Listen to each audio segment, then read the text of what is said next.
Bom, gente, nós vamos continuar nosso projeto Cafezinho na História com o meu amigo professor Léo Martins, sem som do grupo, dispensa apresentações, e hoje o tema é a mineração no Brasil.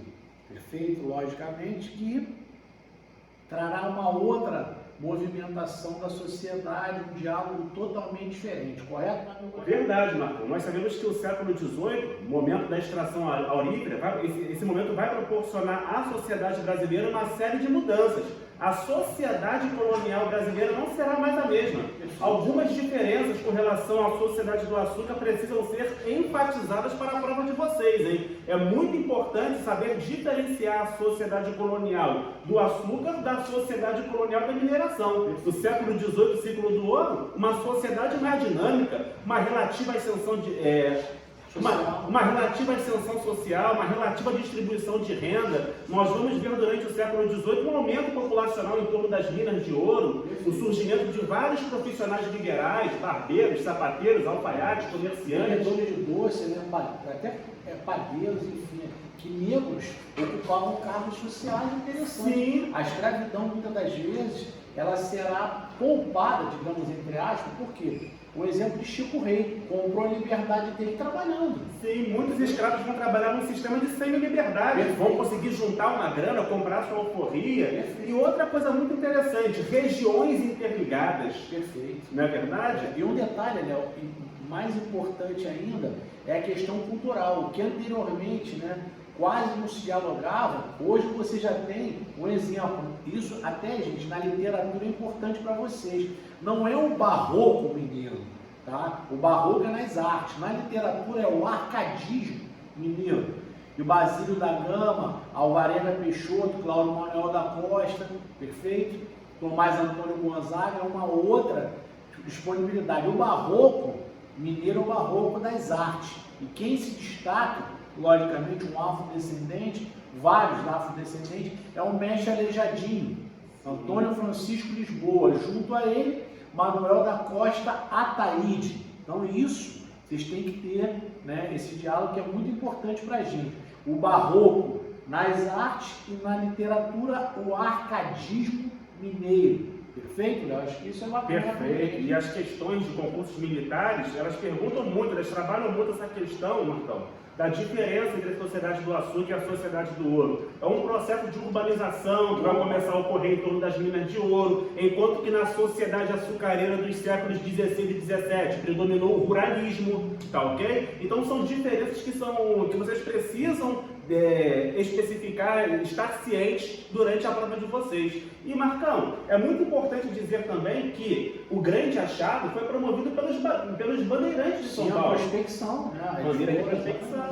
E o interessante, né? Você vê que aparecem, né? Eles encontram ouro e, se eu não me engano, em Cataguás, em 1697, 1700 em Sabará, dando início ao ciclo do ouro, que vai ser, né, extremamente importante. Os portugueses lá atrás do metalírico conseguiram fazer, como os espanhóis, lá no final do século XV, né, e já no XVI, que eles tinham uma quantidade gigante, os espanhóis, de ouro, né, grandes galeões atravessando, né, o Atlântico para poder repor o metalismo, e nós não. Com aquele extrativismo, etc., agora nós temos, né, só na transição do século XVII para o século XVIII que o grande achado vai, né? E logicamente, como você sabe, nós temos uma casa, nós temos que organizar essa casa, não é uma bagunça, correto? Exatamente. Isso aí nós vamos ser chamados a atenção de nossas esposas, não podemos deixar a casa bagunçada. E o ouro é a mesma coisa. Tem que órgãos vão ser criados, a exemplo, né, da própria intendência das Minas Gerais. Casas de fundição. Casas de fundição, exatamente. Mas nós sabemos que não foi tudo um mar de rosas. O início do grande achado promoveu uma revolta, né, em torno das minas de ouro, a Guerra dos Emboabas. Sim. Isso é muito importante. Inclusive, questões de concursos militares, muitas das vezes perguntam a vocês as revoltas que estão ligadas ao ciclo do ouro, as revoltas que estão ligadas à mineração. A Guerra dos Emboabas foi um conflito entre os bandeirantes de São Paulo que encontraram primeiro e a coroa portuguesa. Os estrangeiros. As pessoas confundem. Léo colocou uma lebre importante que cai na prova de vocês. Emboabas é um homônimo de uma ave. Eles usavam roupas diferentes, tipo a camurçada, como se fosse com as penas algo diferenciado. Eles eram estrangeiros, ingleses, franceses, não. Estrangeiros que vinham de regiões diferentes. Vinham, olha que interessante, até numa letra de samba, né? Velas brancas deslizando nas ondas de um eterno azul do mar. Vinham de Portugal e vinham de regiões do Brasil. Rio de Janeiro, São Paulo, enfim, Sul, Norte, não importa. Eles iam para a região que tinha, logicamente, condições simboáveis e vão se chocar com os bandeirantes. Logicamente, né, Léo? Eu acho até interessante, depois dos bandeirantes vai ocorrer a divisão da capitania. Né? O rei morreu lá no Capão da Traição, mais de 300, né, bandeirantes morreram. Então o rei vai dividir São Paulo e Minas do Ouro. Minas do Ouro para os Emboabas e São Paulo para os bandeirantes. E não fica assim. Na verdade, eles vão interiorizar mais uma hora em Goiás. Você, inclusive, falou sobre uma questão de ESA antiga.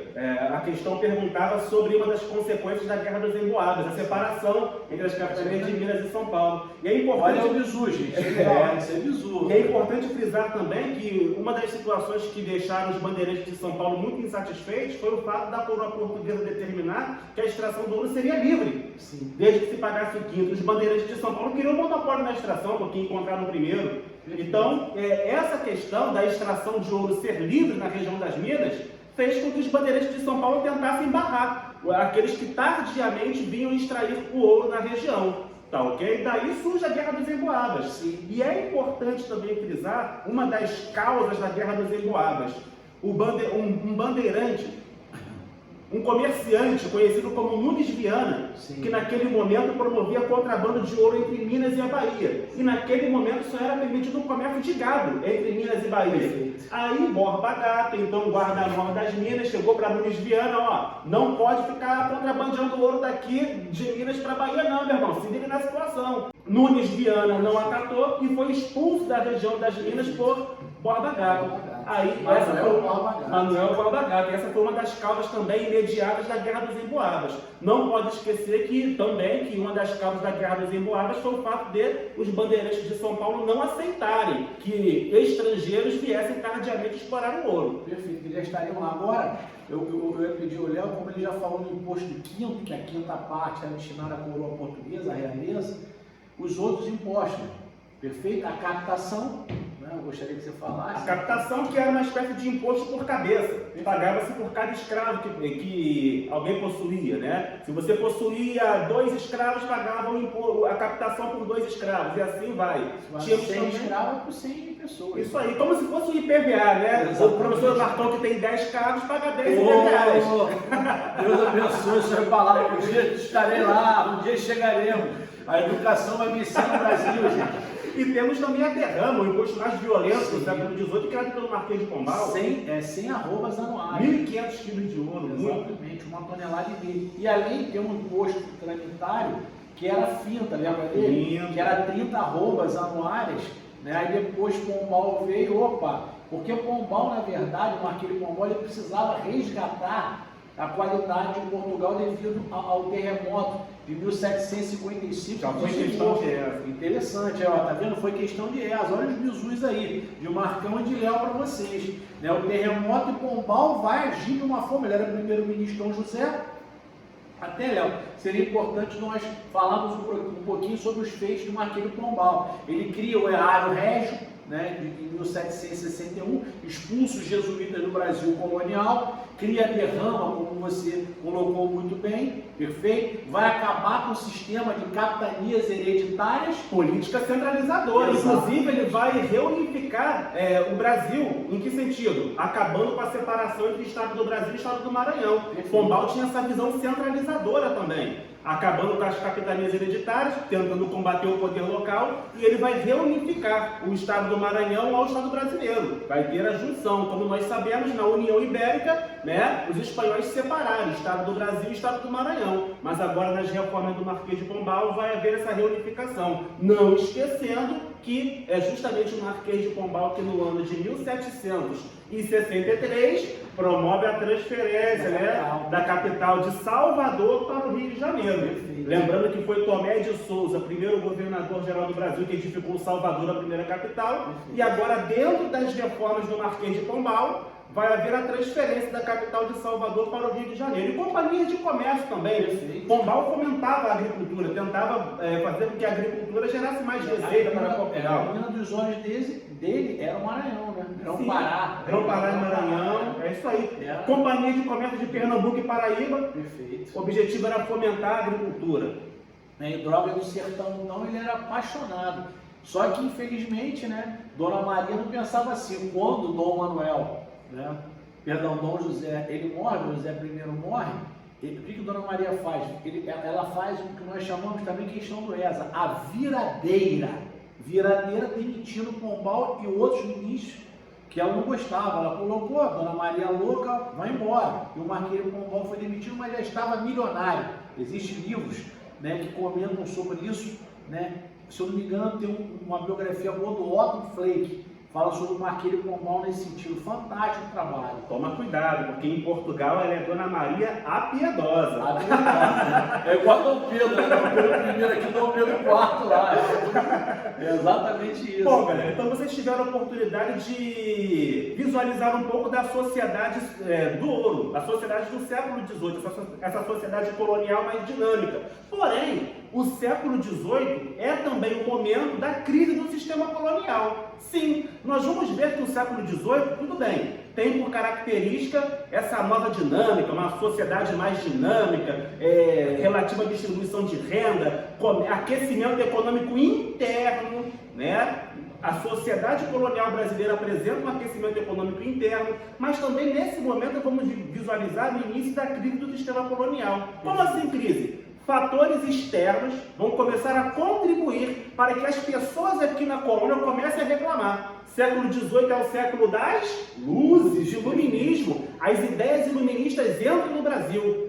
E as pessoas começam a questionar a dominação portuguesa. Poxa, esses impostos, essa derrama, essa captação, esse quinto, nós queremos liberdade de comércio. Isso, inclusive, né, Léo, até o próprio diálogo de Dona Maria criar, né, aquele alvará proibindo a produção manufatureira. O alvará de 1785. Exatamente, que vai gerar, né, a confabulação para Inconfidência, que nós já vamos. Agora, para terminar essa questão do ouro, eu gostaria, o Léo vai falar para nós sobre a própria rebelião de Filipe dos Santos, né, que, logicamente, é outro bizu importante para o ESA. 1720, revolta de Filipe dos Santos ou Vila Rica, que também é conhecida como a revolta de Vila Rica. Filipe dos Santos, né, ele vai se revoltar com a atitude do governador das Minas, o Conde de Assumar. O governador da região das Minas Gerais, o Conde de Assumar, em 1719, vai idealizar a criação das casas de fundição. A partir da criação das casas de fundição, todo o ouro encontrado deveria ser levado até elas, né? Lá era retirada a quinta parte da coroa portuguesa e a sua parte era derretida, colocada em formato de barra e levada no selo real. A partir das casas de fundição também passou a ser proibida a circulação com ouro em pó. Perfeito. Beleza? Só que Filipe dos Santos se revoltou com a criação das casas de fundição. Via naquela instituição algo tirano, autoritário. Já tinha outros impostos, né? Exatamente, e também a insatisfação com outros impostos fez com que Filipe dos Santos liderasse a revolta de Vila Rica. Em questões de concursos militares, pergunta-se muitas causas da revolta de Vila Rica. Insatisfação com as casas de fundição. Olha o bizu, isso aí que é o Janaé. A insatisfação com as casas de fundição e também com impostos foi a causa principal da explosão da revolta Filipe dos Santos. Filipe dos Santos que foi condenado à morte. Era um padrão, né, com relação aos líderes. E o líderes. detalhe dele, né, até Tiradentes chegou a citá-lo,